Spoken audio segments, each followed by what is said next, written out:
Yeah. I was playing Punch Out.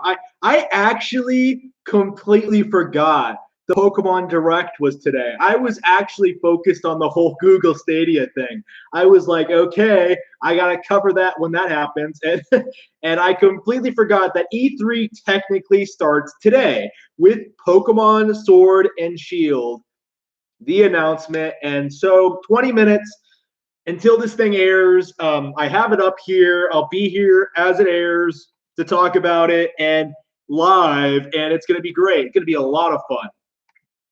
Love me some Pokemon. Until now, let's. I don't know. I should talk about Punch Out because I was playing that all all day today. Well, since I got home, right? I was playing that. I've been playing that pretty consistently for the past couple of days, and man, it is just so good. It is so good. Classic Wii Punch Out. I love that game. It is so much fun. It never gets old. Like I swear, like my big problem with that game when I first got it was like, okay, it's great, but it's way too short. And now years later, I'm still playing it, and I think that just goes to show you just how endlessly replayable and how fun these Nintendo games actually are. Like you don't see anybody going back and like playing Nier Automata or Witcher 3 or Bloodborne or anything like that. Like Punch Out is on a caliber higher than those games. Punch Out is absolutely glorious. I love it. I love it. I'm doing the exhibition challenges, which are like super difficult and super ridiculous. I'm on Mr. Sandman now, and I gotta do this thing where I have to hit him, where I have to do this thing where I have to beat him without ducking, dodging, or blocking an attack, which is going to be downright ridiculous. I'm just probably this might actually be the hardest thing I've done in a game since I cleared Super Smash Bros. Melee. I want to say last year. Was it last year when I did that? I don't know. I'm not completely sure. Boom, boom, boom, boom, boom, boom.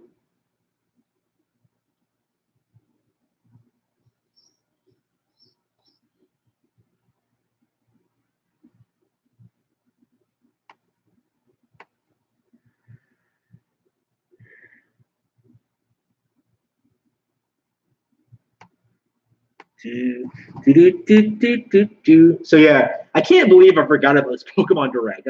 I guess I didn't really forget about it. I just wasn't gonna cover it. I was just thinking about other things, and then like I saw it was on their channel was up, and like it's airing in 20 minutes. So I was just like, whatever. It's gonna be great. Last minute speculations, I guess. I'll just be live when it airs. I don't care. Let's see.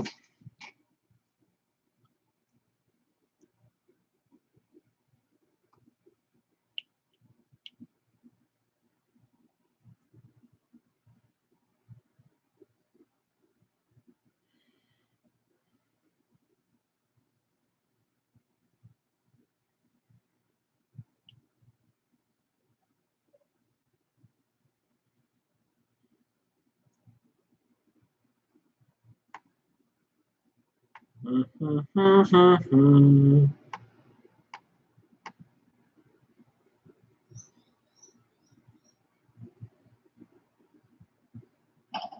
the worst feeling to happen into a fighter. You're a world champion, all your dreams, you've accomplished them, and then suddenly, like this, they just take it away from you. That punch cost me the WBA title. After 15 years, it's going to be good to get back in the ring. I don't think anybody works harder than me, so I'm a very hard-working fighter. I'm probably one of the hardest working fighters of this generation. Can't afford to sleep. I'm sleeping on debt, man. Right now, it's time to work. Little Mac, once again. I swear, and I never saw a lot of these old Wii commercials. I don't remember this at all. Come on. Yeah, take the move. Get to the bottom. Come on. Trust that. That's it. Come on, baby. Come on. Dance like a mosquito. I don't know what that means. Don't know what it means? Come over here, I'll tell you.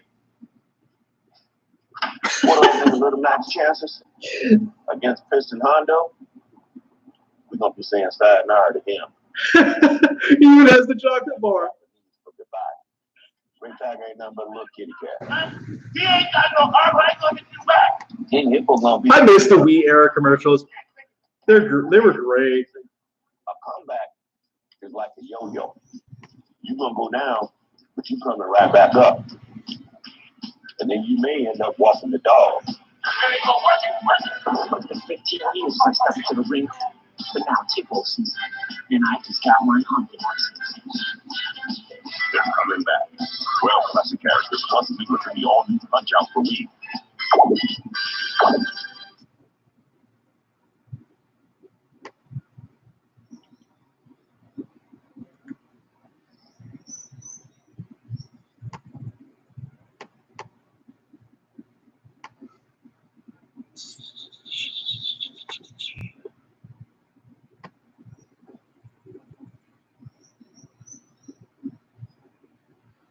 Let's see.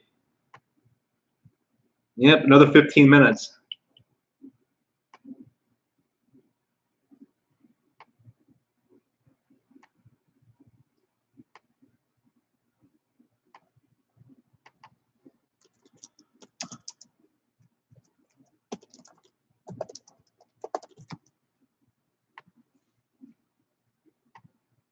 Do.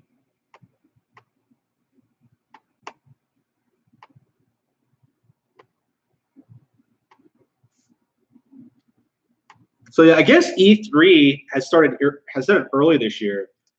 Ooh.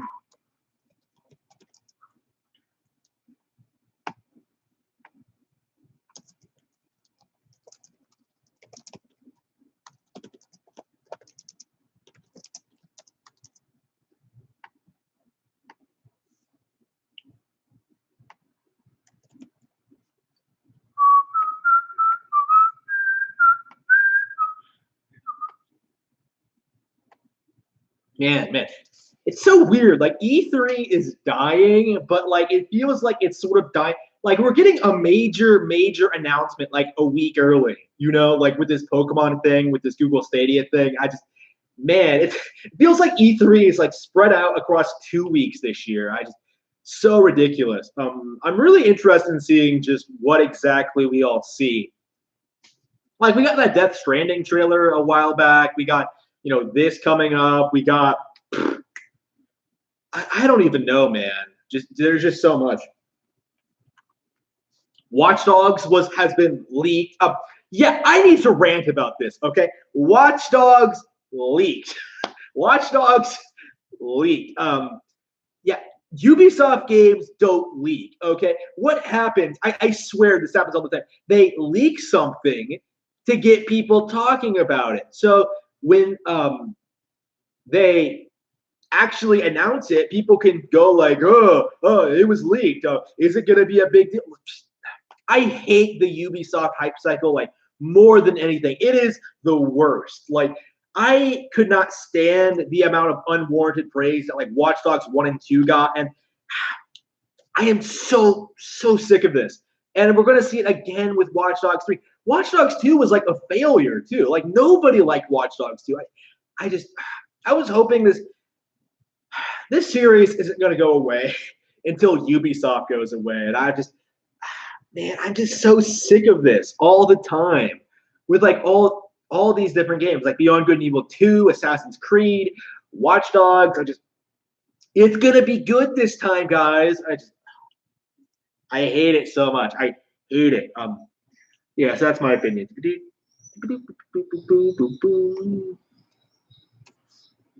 Okay.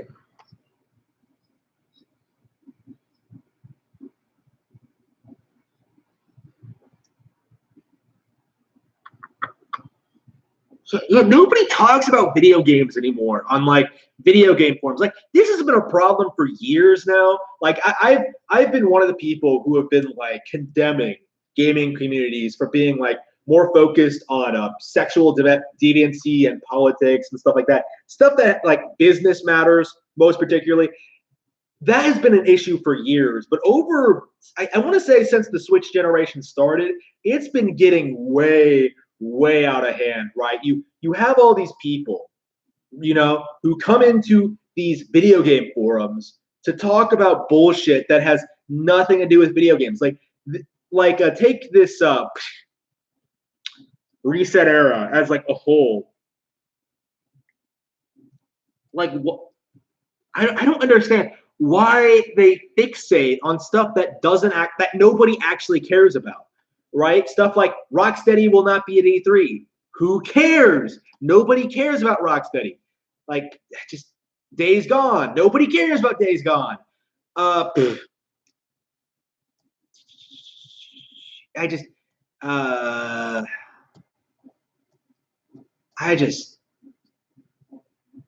Yep. Justin Roiland has a Trover Saves the Universe commercial made starring JonTron. Oh no, JonTron was in a commercial. I guess we gotta boycott these. The video is painfully unfunny, featuring the plot of Trover wanting to have sex with a girl who is worried that his dead that's what it says, that his dead will walk in on them only to be assured that Trevor's dad is dead. In drops a floating JonTron covered in makeup who proceeds to destroy the room before killing his ghost self with a shotgun. Yeah. For those who might be unaware, JonTron is a racist right nationalist who a few short years ago let his thoughts be known. Okay. Man, I love how they're still so salty about this. I just, a couple of years from now, I guarantee you that these same people won't be talking about the whole ProJared thing, which was a much more despicable thing than anything JonTron did. I think we can all agree. Yeah, they're still ranting and raving about JonTron's racism. Yeah, the son of immigrants hates immigration, according to these people. It's so ridiculous. Like, this is the kind of thing I'm talking about. It is impossible to take seriously. Nope. This rage. Yep. The rage.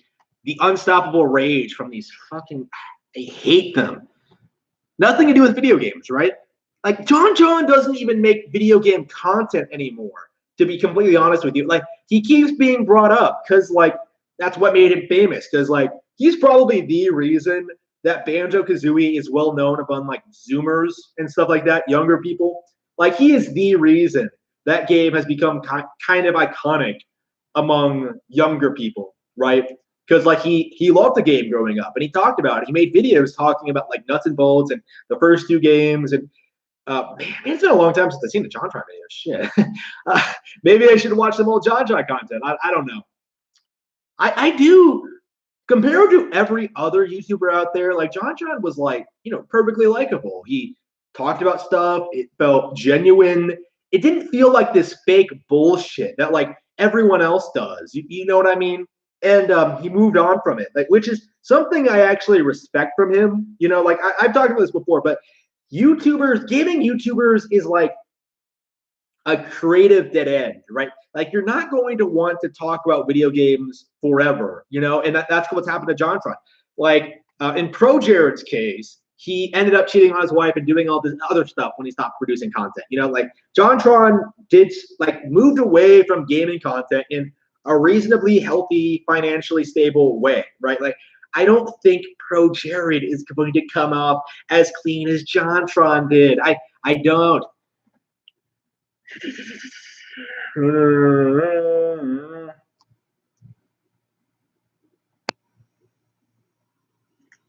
Now, what are they saying about the Stadia Direct? I really wonder how people are going to try to market Stadia, because I noticed Stadia, like, their official YouTube channel has something like 32,000 subscribers. They don't have shit, okay? They have nothing. And I imagine a good portion of people are, like, industry people and journalists who want to cover Stadia when it comes out. Like, I don't get the impression that any actual consumer is hyped about Stadia in any meaningful capacity. Like, there is nothing about Stadia that I think is going to be good, it's going to be interesting. What to expect? Okay, pricing, Bethesda titles, game reveals, features, YouTubers. YouTubers. YouTubers are gonna ruin gaming for us. Well, in a lot of ways, they already kind of have. But like, yeah. How bad is it gonna be when YouTube tries to shill Google Stadia by weaponizing gaming YouTubers? Like that's something I'm kind of predicting is going to happen, that Google is going to reach out to these people and offer like free video games in exchange for covering content or sticking with YouTube and doing things a specific way. Like this is probably going to be how like YouTube pushes certain content creators forward. Like the people who use Stadia, people who play games on Stadia will have an edge when it comes to uploading on YouTube, right? Like it'll probably have built-in YouTube features and stuff like that. Like you can already kind of see this is where the industry, the streaming culture is going, because I'm not sure, a lot of people don't realize this. You cannot stream video games through your Xbox One to YouTube. You can only do it through Twitch. So if you can't do it, you can't do it from YouTube, because Microsoft is trying to compete with Google when it comes to streaming services and stuff like that. So it's resulting in this weird sort of push and pull relationship over what content creator wants what exactly. You know what it is and stuff like that. So Twitch has like the cam whores and like I don't know, the DSPs, people who like beg for donations, and then like you have the YouTube community, which is its own niche. You have like the more edited content. You have like the ASMR whores. A lot of whores on these e platforms. I don't know. I really need to talk about the ASMR community. I don't really know how to broach this topic exactly, but I really want it to be more commonly realized among the general YouTube audience, that the ASMR community is essentially like a G-rated cam whoring system, where like a young woman whispers into the microphone and like pulls in, all these people, all these viewership, all these like, old creepy men essentially. And a lot of it, you'll notice a lot of the more successful ASMR artists are like people who are like extremely sexually exploitive. Like you'll notice this, like just compare people,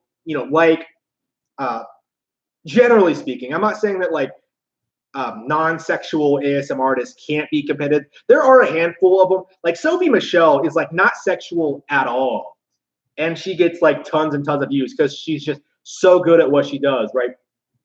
But like for every one of her, you have like a bazillion whores who are like just making money off of creepy men just staring at them. Because I think ASMR artists are more normal than cam whores. Like I don't watch cam whores at all, so I'm not quite sure how accurate this is. But like I get the impression that like ASMR artists tend to be somewhat more relatable and somewhat more likable and not complete cunts, essentially, or at least not when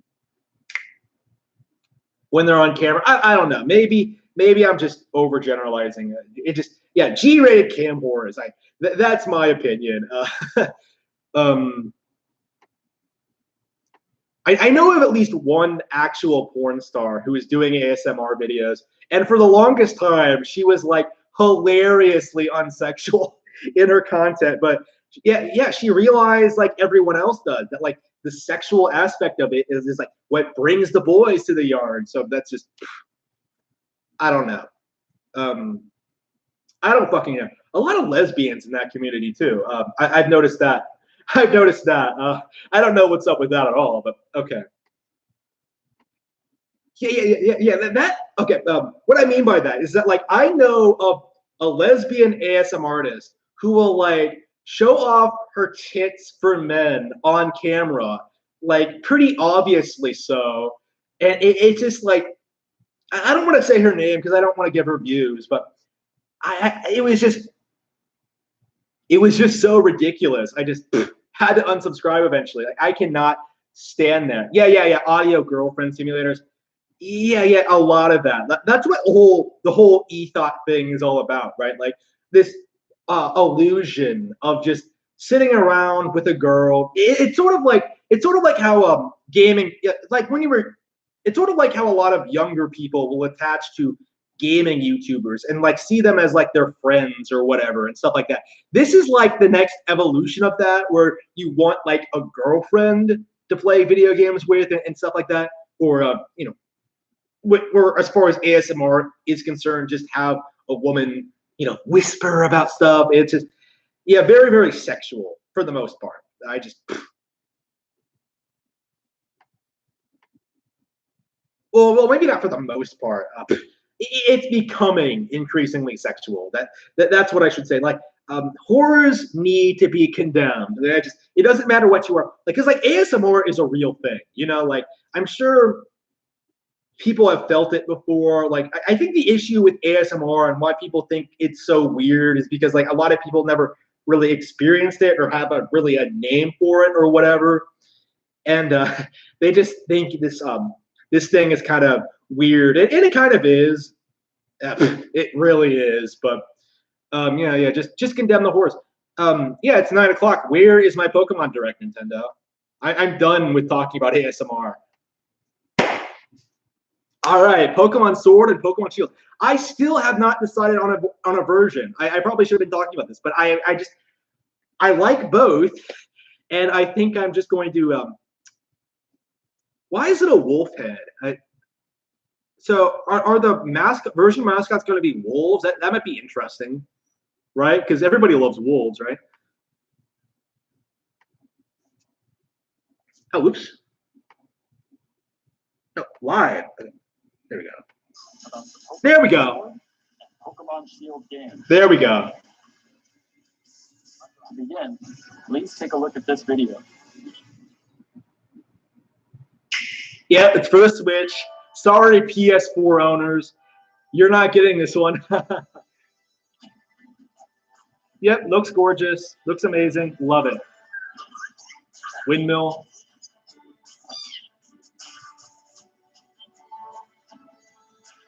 Yeah, it does look gorgeous. Like, a lot of people were memeing about it. Like, yeah, it looks gorgeous. Love the environments. Character designs are great. Animations are great. Okay, what? They have theme songs now. Every Nintendo game is doing this.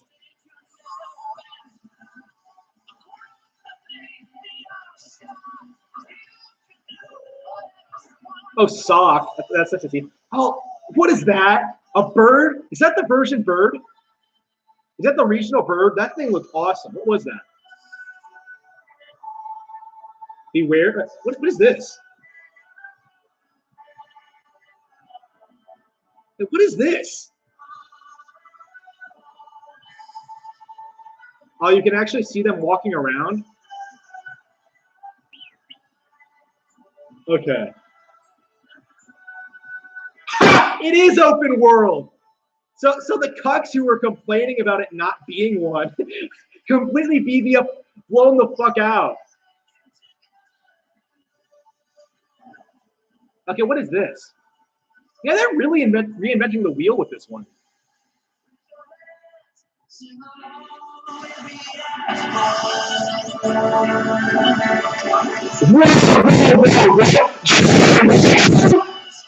What is this? That is a thing! Kaiju Pokemon battle! That is not something I knew I wanted. Holy shit. Yeah, Pokemon's out of ideas. Pokemon doesn't know what they're doing. Pokemon is stale and rehashed. Fucking bullshit. This is great.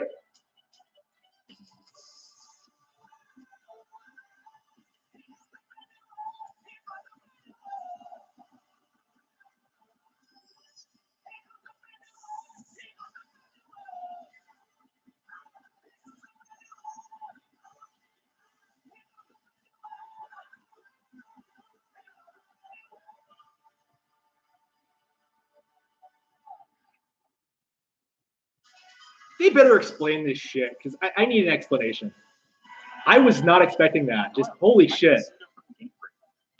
I am so hyped. I'm Omori from I am so like I was not super hyped until I saw that like Today, we would like to deliver the amazing. latest on Okay. Pokemon Sword and Game of the year for all sure. around the world, right here from Game Freak's offices where development is underway.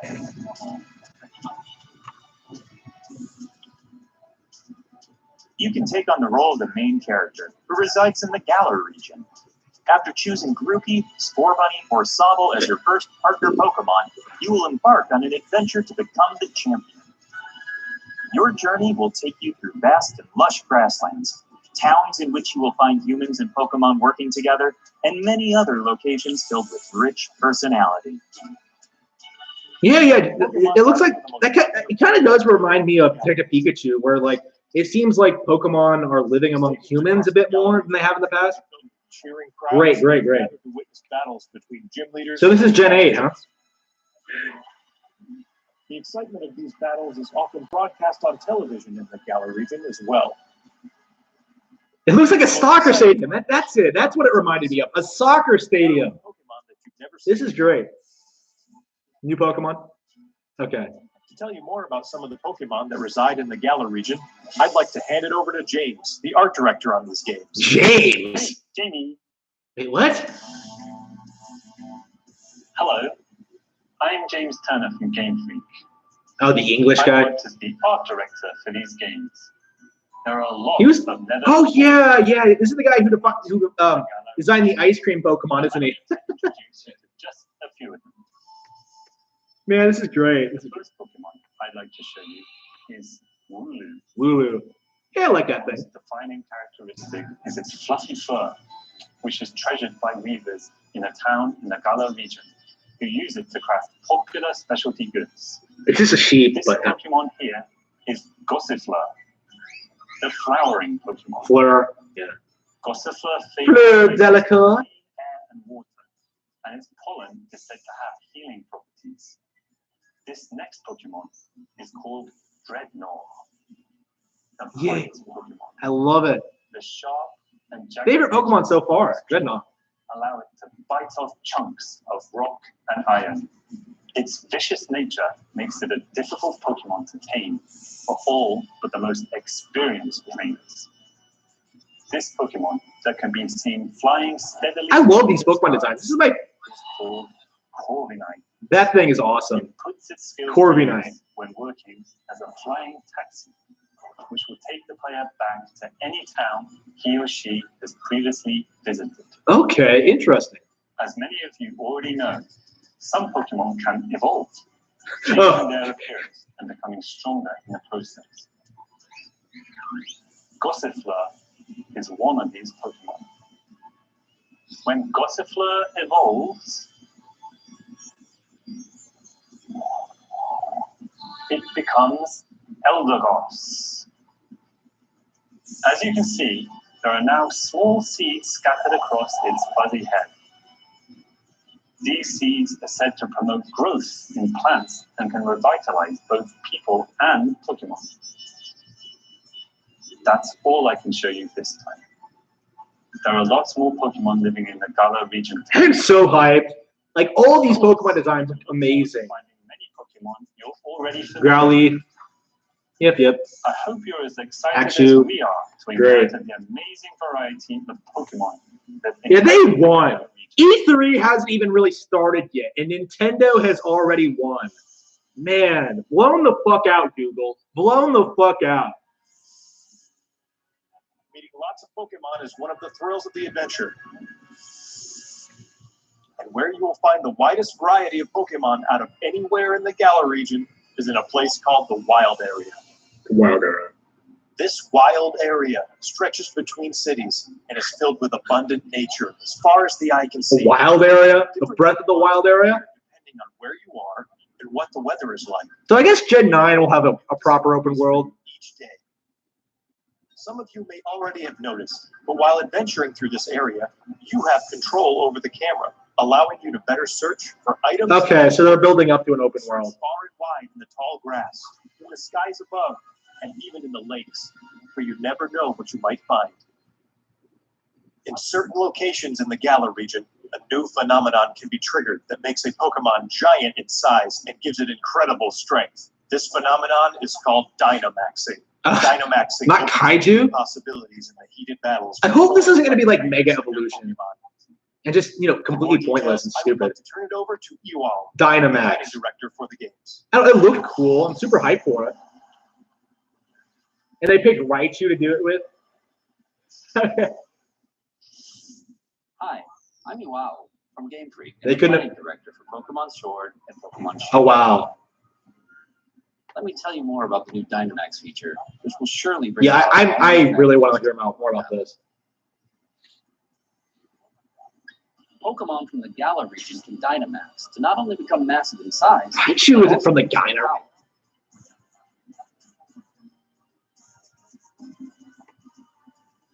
All the moves they know turn into powerful maximums. Dynamaxing can be used once per battle. However, the Pokemon will revert to normal after 3 turns. Okay. So, you need to choose wisely when to trigger it. Mastering Dynamax will be key to becoming a full-fledged Pokemon trainer in these games. Remember that wild area we told you about? If you connect to other players, you'll find more ways to play there. Oh, wow. Okay. Some more connectivity One of options. the All right. Neat. features is called Max Raid Battles, in which 4 Pokemon trainers can join forces to challenge wild Dynamax Pokemon. In Max Raid Battles, the wild Dynamax Pokemon keeps its giant form for the 300,000 people watching. Not only that, it also has special powers. Calling it now. Google Stadia won't manage a third of that. 4 players who have teamed up for the Max Raid battle will be able to Dynamax their Pokemon in each battle. So coordinating with your team will be crucial when taking on these powerful wild Pokemon. Beware. Beware the beware. If you and your allies manage to emerge victorious, you will get a chance to capture the Pokemon in a truly dynamic catch sequence. So yeah, this is neat. The Pokemon that you can Yeah, I'm take on super in hyped. Max Raid battles I'm also confident this could vary work out. depending on where you are in the wild area and the state of the weather. Among these different Pokemon are some that can only be caught after you defeat them in Max Raid battles. So we hope trainers will join forces and test their skills against a variety of Pokemon. I'm going to be playing this game nonstop. Oh, Max man. Raid Battles feature strategic cooperative 4-player gameplay against a single Pokemon. If this improves on Pokemon Sun, this might actually be one of my all-time favorite Pokemon games. I'm not even kidding. It's going to be a ton of fun to use your Nintendo Switch system's local wireless functionality to tackle these battles with friends in person and experience the excitement together. You can also connect with other players over the internet to enjoy playing with other trainers from all around the globe. So I hope you'll try Max Raid Battles with all sorts of other players.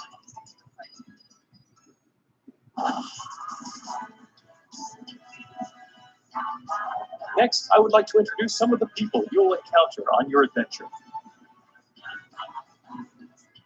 This guy is the greatest trainer in the Galar region, and also the current champion. Oh, man. Leon. Ah, man, this is the champion. He looks kind of boring. Generic. His undefeated record in official matches is all the more incredible. He has a His Charizard. popularity is only enhanced by his shining personality, winning him the adoration of trainers across the So region. the champion isn't actually the No queen? exaggeration to say Disappointing. he's the most prominent trainer in all of Galar. The champion has a younger brother who also happens to be one of your rivals. His name is Hop.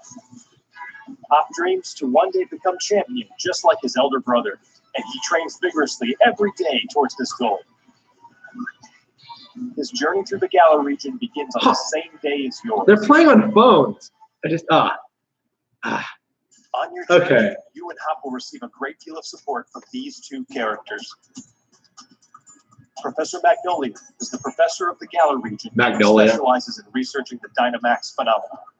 Sonia is her granddaughter and also serves as her assistant. Their Sonya. abundant wisdom and sound advice will surely come in handy throughout your adventure.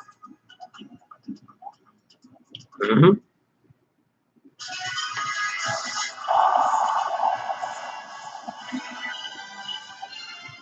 Next, I would like to talk about the Pokemon gyms in the Galar region.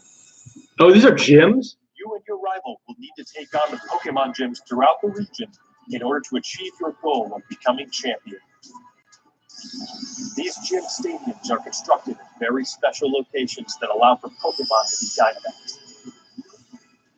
The gym leaders also have extremely powerful Dynamax Pokemon on their teams, so you will need to counter them with some of your own.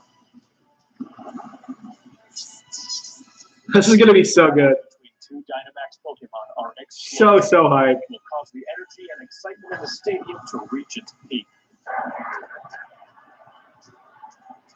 Let me introduce one of the gym leaders to you. This is the grass type expert, Milo. Milo! This gym leader is all about enjoying battles alongside his trustworthy Pokemon, and you will have to overcome What is with that face? It just- style to continue your journey. Look forward to facing many more heated battles against gym leaders over the course of your adventure. We've shown off quite a bit today, but I have one more video I would like you to see. Pokemon and Smash. Pokemon and Smash. No, hopefully not. Not actual game footage. Oh, it's just the Virgin, the legendaries. A Wolf Shield and Wolf Sword. I knew it. You've got to be kidding me. What? It's Sif.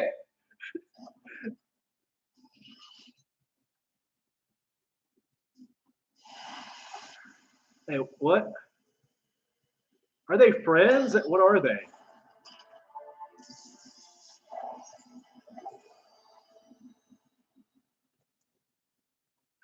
Sif. Yeah, I'm not the only one saying Sif in the chat. Now are in fact legendary Pokemon of the Galar region, called Zacian and Zamazenta. Zacian, Zamazenta. All right. Look forward to discovering for yourself just what role Zacian and Zamazenta will play. I don't know, man. Yeah, I think I'm gonna go with Sword because, like, I just like the Sif. I want the Sif Wolf. Pokemon. That's all there is to it. I want Sif Wolf. What we revealed today is just a small part of what you will find in Pokemon Sword and Pokemon Shield. There are many more Pokemon and interesting characters for you to discover in Let's Galar. see it. I'm pre-ordering Sif right now. Sif, Pokemon. We're putting Oops. everything we've got here at Game Freak into making Pokemon Sword and Pokemon Shield a game that everyone around the world will enjoy. So hype. So hype. Look forward to it. Thanks to all of our guests from Game Freak. And it's pre-ordered. Yeah. Finally, Yeah. So hype. Okay, that's it. Pokemon Sword. and November Pokemon 15th. Shield. R.I.P. Death Stranding. R.I.P. Death Stranding. Can I get a press F for Death Stranding? Man, Death Stranding is going to be completely raped by Pokemon. Like, I am fully predicting Pokemon to sell like 2-3 times as much as Death Stranding, if not more. Man, just phenomenal. Everything about this release seems fantastic. Like, a great evolution of the series. They're keeping what makes it good. They have all these great Pokemon designs. Going by what I've seen of the Pokemon design so far, I think this might be my favorite generation since like Gen 5. Like, I like 7, but Gen 5 had like amazing Pokemon designs. This one might actually be better than that because I like Corviknight, I like Dreadnought, I like all of the starters. I like everything I've been seeing so far. I like the Sith Wolf. I like his counterpart, the Shield Wolf. I like everything about this. Everything about this release. It just seems so good. So stellar. I am so hyped. Like, I will best game of the year 2019. What else has come out this year? I can't think of anything that I've played this year that I think might be better than this. Yoshi, I don't think so. I mean, it's one of those cases. Like, with RPGs, it's kind of hard to tell. Like, it really does depend on how much time you put into it and stuff like that. But I do think this game is going to be downright stellar. I am positively thrilled about what Pokemon is doing with Gen 8. Like, Sword and Shield look fantastic. I love the evolution. I love the new Pokemon. I love the new features. Dynamax looks cool. The new connectivity options they sort of glossed over would look cool. I'm sure there's a lot of other features they haven't really talked about yet because we had no idea the wild area was a thing until this trailer. So, yeah, I think Gen 8 is going to be a massive, massive success. RIP Death Stranding, RIP the PS4. Nintendo is dominating 2019.